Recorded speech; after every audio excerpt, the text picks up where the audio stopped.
Film की शुरुआत new Delhi से होती है। संयुक्त राष्ट्र की ग्लोबल वार्मिंग की चर्चा के लिए मीटिंग हो रही है, जहां climate change scientist Jack Hall भाषण दे रहे होते हैं। वह चेतावनी देता है कि हमारी पृथ्वी जल्द ही एक ध्रुवीय तबाही का सामना करने वाली है, जिसमें सब कुछ बर्फ में बदल जाएगा। लोग पूछते हैं कि कितना समय लगेगा, तो जैक बताता है कि इसमें कुछ 100 साल जितना समय लग सकता है, लेकिन यदि ईंधन का उपयोग कम नहीं किया गया तो जल्द ही उनकी आने वाली पीढ़ियों को परिणाम भुगतने होंगे। सम्मेलन के बाद जैक राष्ट्रीय समुद्रीय और वायुमंडलीय प्रशासन के एक सदस्य टेरी रैमसन से मिलता है। दोनों अपने अपने निष्कर्षों के बारे में बात करते हैं। तभी अचानक से वहां भारी बर्फबारी होती है, जिसका अर्थ है कि क्लाइमेट चेंज की असर पहले ही शुरू हो चुकी है। अगले कुछ हफ्तों के दौरान दुनिया के अलग अलग हिस्सों में से अजीबोगरीब मौसम की स्थितियां सामने आने लगती है। जापान में आसमान से बड़े बड़े बर्फ के गोले गिरने लगते हैं, जिसमें कई लोग मारे जाते हैं। ऐसी बर्फबारी इतिहास में अब तक दर्ज की गई सबसे बड़े ओले थे। इस बीच स्कॉटलैंड में से टेरी रैमसन को मॉनिटरिंग के दौरान पता चलता है कि समुद्र के कुछ हिस्सों में तापमान में भारी गिरावट आ रही है। तापमान इतना गिर चुका है कि संचार सिग्नल भी जाम हो गए हैं। अन्यत्र स्पेस स्टेशन पर एस्ट्रोनॉट पृथ्वी पर विशाल तूफान उठता हुआ देखते हैं। अगले सीन में हम वॉशिंगटन डीसी को देखते हैं, जहां जैक अपने बेटे को एयरपोर्ट पर छोड़ने जा रहा है। सैम एक जीनियस स्टूडेंट है जो न्यूयॉर्क में डेक्टाथॉन में हिस्सा लेने के लिए जा रहा है। सैम अपने सबसे दोस्त लॉरा और ब्रायन के साथ न्यूयॉर्क पहुंचता है। वे पंछियों के एक बड़े झुंड को पश्चिम की ओर उड़ता हुआ देखता है, जैसा कि वे किसी चीज से बचने की कोशिश कर रहे हो। इस बीच टेरी अपने स्टेशन से जैक को कॉल करता है और उसे अपने निष्कर्षों के बारे में बताता है। वह कहता है कि ध्रुवीय आपदा तेजी से उनके पास आ रही है और इससे बचने के लिए उनके पास समय नहीं है। जब जैक पूछता है कि क्या यह बुरा है, तो टेरी बताता है कि पिछले 10,000 सालों में ऐसा कुछ नहीं हुआ है। इसके बाद हम लॉस एंजलिस को देखते हैं, जहां ओलों की बारिश हो रही है और गोल्फ बॉल के आकार के ओले शहर को तबाह कर रहे हैं। कुछ ही समय में कई विशाल बवंडर शहर के अंदर चक्कर लगाते हैं और जो कुछ भी बीच में आता है उसे नष्ट कर देते हैं। इसके चलते वॉशिंगटन में एक इमरजेंसी मीटिंग बुलाई जाती है। उपस्थित लोगों में से एक दुनिया में हुई तबाही के बारे में सबको जानकारी देता है और कहता है कि कुछ गलत हो रहा है। तभी वहां मौजूद जैक सबको अटलांटिक में हुए बदलाव के बारे में बताता है। कहता है कि बर्फ तेजी से पिघल रही है, जो बदले में ग्लोबल वार्मिंग का कारण बनेगी, और यह भी कहता है कि यह तो बस शुरुआत है और कुछ ही दिनों में मौसम बहुत खराब हो जाएगा। अगले सीन में जैक उपराष्ट्रपति से मिलता है और उसे यह समझाने की कोशिश करता है कि स्थिति बहुत गंभीर है। ध्रुवीय विस्फोट जल्द ही किसी भी समय हो सकता है, इसलिए बड़े पैमाने पर लोगों को उत्तरी राज्यों में स्थानांतरित करना होगा। पर प्रेसिडेंट उसे गंभीरता से नहीं लेते और चले जाते हैं। कहीं और यूके में तेज गति से हिमपात शुरू हो गया है, इसलिए रानी को वापस लाने के लिए 3 हेलीकॉप्टर रॉयल्स पैलेस भेजे जाते हैं। हालांकि रास्ते में वे तूफान की चपेट में आ जाते हैं, जिसके कारण इंजन जाम हो जाता है। कुछ ही समय में हेलीकॉप्टर के ब्लेड भी काम करना बंद कर देते हैं और तीनों हेलीकॉप्टर नीचे गिर जाते हैं। दुर्घटनाग्रस्त हेलीकॉप्टर में से एक पायलट बचने की कोशिश करता है, लेकिन जैसे ही वह दरवाजा खोलता है तो वह जमकर मर जाता है। इधर सैम और उसके दोस्त वापस वॉशिंगटन जाने की कोशिश करते हैं, लेकिन भारी बारिश के कारण बहुत चक्का-जाम हो गया है।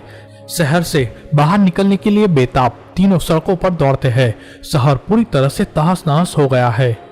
तभी दूर से विशाल सुनामी आती हुई दिखाई देती है। विशाल सुनामी स्टैच्यू ऑफ लिबर्टी के ऊपर से भी रुद्र रूप लेती हुई शहर में प्रवेश होती है। सैम और अन्य लोग खतरे को देखते हुए बचने के लिए नेशनल लाइब्रेरी के हॉल में भागते हैं, पर अफसोस की बात यह थी कि हजारों अभाग्यशाली लोग बहकर मर जाते हैं। अब टेरी रैमसन जैक को कॉल करता है और यूरोप की ठंडी हवाओं के बारे में अलर्ट करता है, जिसके कारण हेलीकॉप्टर गिर गए।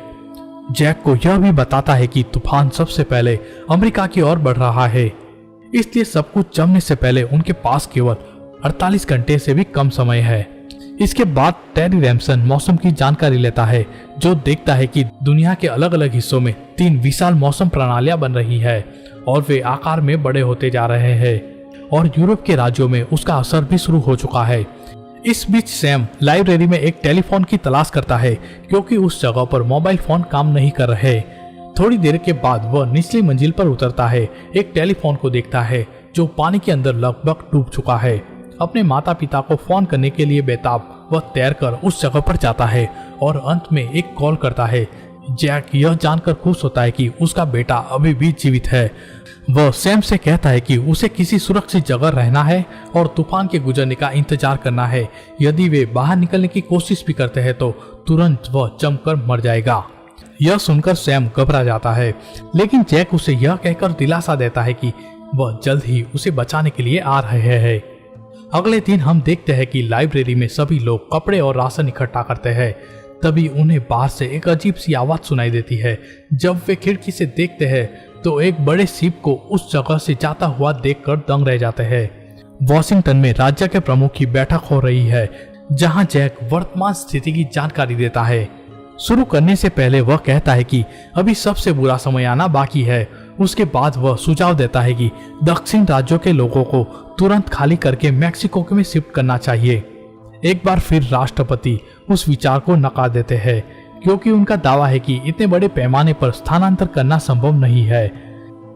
न्यूयॉर्क में लाइब्रेरी के अंदर के लोग बचने के लिए जमी हुई झील पर से आगे बढ़ना शुरू करते हैं और कहते हैं कि वे गर्म राज्यों की ओर जा रहे हैं। नतीजन वे बर्फ के और गहरा होने से पहले बाहर निकल जाएंगे। पर सैम आने वाले खतरे के बारे में जानता है, इसलिए सबको समझाता है कि यह एक मौत का मिशन है।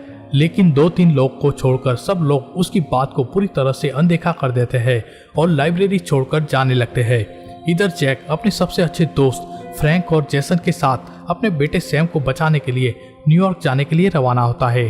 तीनों ने कई बार आर्कटिक का दौरा किया है, इसलिए वे इस मौसम के आदी है। लाइब्रेरी में सैम और बाकी दोस्त पूरी बिल्डिंग में खाने की तलाश करते हैं। उन्हें वहां कुछ वेडिंग मशीन मिलती है, जिसमें से वे खाना लेते हैं। खुद को गर्म रखने के लिए कुछ किताबें भी इकट्ठा करते हैं। इधर जैक और उसकी टीम भारी बर्फबारी के बीच कठिन यात्रा कर रही है। अचानक उनकी गाड़ी बर्फ के एक बड़े से ब्लॉक से टकराती है, इसलिए उन्हें आगे की यात्रा पैदल करने के लिए मजबूर होना पड़ता है। वे कुछ घंटों तक चलते हैं, लेकिन दुर्भाग्य से वे एक नाजुक इमारत के शीशे पर पहुंचते हैं तो फ्रैंक कांच तोड़ता हुआ एक मॉल के अंदर जा गिरता है। उनके वजन से कांच दरकने लगता है, इसलिए कोई विकल्प नहीं बचता। वह रस्सी को काट देता है और खुद के जीवन की आहुति दे देता है ताकि उनके दोस्त अपना मिशन जारी रख सके। लाइब्रेरी में लॉरा को अचानक बुखार आ जाता है। वह बेहोश हो जाती है। जब सैम देखता है तो उसे पता चलता है कि उसके पैर में एक घाव है, जो उसके ब्लड पॉइजनिंग का कारण हो सकता है। शुक्र है कि उनके साथ एक महिला डॉक्टर भी है, जो कहती है कि लॉरा को पेनिसिलिन के तत्काल इंजेक्शन की जरूरत है, अन्यथा कुछ भी हो सकता है। अपनी दोस्त को बचाने के लिए सैम पास के शिप में जाने का फैसला करता है, इस उम्मीद के साथ कि उसमें कुछ दवाइयाँ होगी। जैसे ही वह निकलने वाले हैं तो ब्रायन और अन्य व्यक्ति जेडी भी उनके साथ जाने का फैसला करता है। जैक और जैसन धीरे धीरे अपने मिशन की ओर आगे बढ़ते हैं। जैसन थकावट के कारण गिर जाता है। नतीजन जैक अपने दोस्त को स्लैश से खींचना शुरू करता है। इधर लाइब्रेरी में से तीनों दोस्त बाहर निकलते हैं और बड़े शिप की ओर जाते हैं। हालांकि रास्ते में भूखे भेड़ियों के झुंड को उनकी भनक लग जाती है, जो पास की जू से बाहर निकल गए थे। सैम, ब्रेन और जेडी शिप के एक रूम में जाते हैं और उन्हें वहां इंजेक्शन और दवाइयां मिल जाती है। अब जैसे ही तीनों बाहर निकलने ही वाले होते हैं कि तभी भेड़ियों द्वारा उन पर हमला किया जाता है। तभी जेडी के पैर में एक भेड़िया हमला कर देता है। तभी सैम चालाकी से सभी भेड़ियों को एक कमरे में बंद कर देता है। अब जेडी चलने की हालत में नहीं है, इसलिए दोनों मिलकर एक लाइफ बोट से घसीटते हुए लेकर जाते हैं। दूसरी ओर जैक घनी बर्फ के बीच जैसन को खींच रहा होता है तो वह तूफान को देखता है, जो तेजी से आ रहा है। बिना समय गवाए वह किसी सुरक्षित जगह तलाशने लगता है। सौभाग्य से वह एक खुला हुआ वेंट पाते हैं और जैक तूफान से पहले जैसन को अंदर फेंक देता है। और जैसे ही दरवाजा बंद होता है, फ्रॉस्ट उस जगह पर हमला करता है और जो कुछ भी छूता है उसे जमा देता है। मौत को मात देकर तीनों लड़के भी लाइब्रेरी में पहुंच जाते हैं। फिर वे आग को चालू रखने के लिए संघर्ष करते हैं, क्योंकि यह एकमात्र चीज है जो उन्हें भीषण ठंड से बचा सकती है। थोड़ी देर के बाद जैसन जागता है तो देखता है कि पूरी जगह बर्फ से ढक चुकी है। अब तूफान आगे बढ़ चुका होता है तो जैक फिर से अपना मिशन शुरू करता है। जैसन उसे समझाने की कोशिश करता है कि बाहर अभी भी खतरा है, लेकिन जैक जोर देकर कहता है कि उनके पास ज्यादा समय नहीं है। उस रात दोनों एक तंबू में रात बिताते हैं। और मानवता के भविष्य के बारे में सोचते हैं। जैक कहता है कि मनुष्य कई सालों से हिम युग से बचता आया है, लेकिन यदि वे अभी सावधान नहीं रहे तो इस युग से विलुप्त हो सकते हैं। अंत में हफ्तों की विनाशकारी मौसम की स्थिति के बाद कुछ अच्छे संकेत मिलते हैं। उन्होंने देखा कि यूरोप में तूफान कम हो रहा है, क्योंकि वे कई हफ्तों के बाद पहली बार भूभाग देख रहे थे। उसी समय जैक भी तंबू से बाहर निकलता है और देखता है कि आसमान साफ हो गया है, धूप भी निकल आई है। कुछ देर चलने के बाद दोनों को जमी हुई स्टैचू ऑफ लिबर्टी और कई जहाज दिखाई देते हैं जो बर्फ में डूब गए हैं। जब वे जीपीएस की मदद से लाइब्रेरी के सटीक लोकेशन पर पहुंचते हैं तो वे यह देखकर दुखी हो जाते हैं कि यह पूरी तरह से बर्फ में समा गया है। सभी उम्मीदें खत्म हो जाने के बाद दोनों वापस जाने की तैयारी करते हैं, लेकिन तभी उन्हें बर्फ में एक छोटा सा छेद नजर आता है। बिना समय बर्बाद किए जैक लाइब्रेरी में एंटर होता है। फिर दोनों सैम को ढूंढना शुरू करते हैं और सौभाग्य से चारों ओर देखने के बाद उन्हें ढूंढ लेते हैं। यह पता चलता है कि आग की गर्मी के कारण सैम और उसका ग्रुप अभी भी जीवित है। इसके साथ भयानक मौसम की स्थिति के बीच हफ्तों बाद बाप बेटे मिलते हैं। इधर राष्ट्रपति टीवी पर कहते हैं कि बाकी बचे लोगों को निकालने के लिए एक बड़ा अभियान शुरू होगा। फिल्म के अंत में हम देखते हैं कि हेलीकॉप्टर मैनहट्टन पहुंचते हैं, जहां कई लोग जीवित पाए जाते हैं।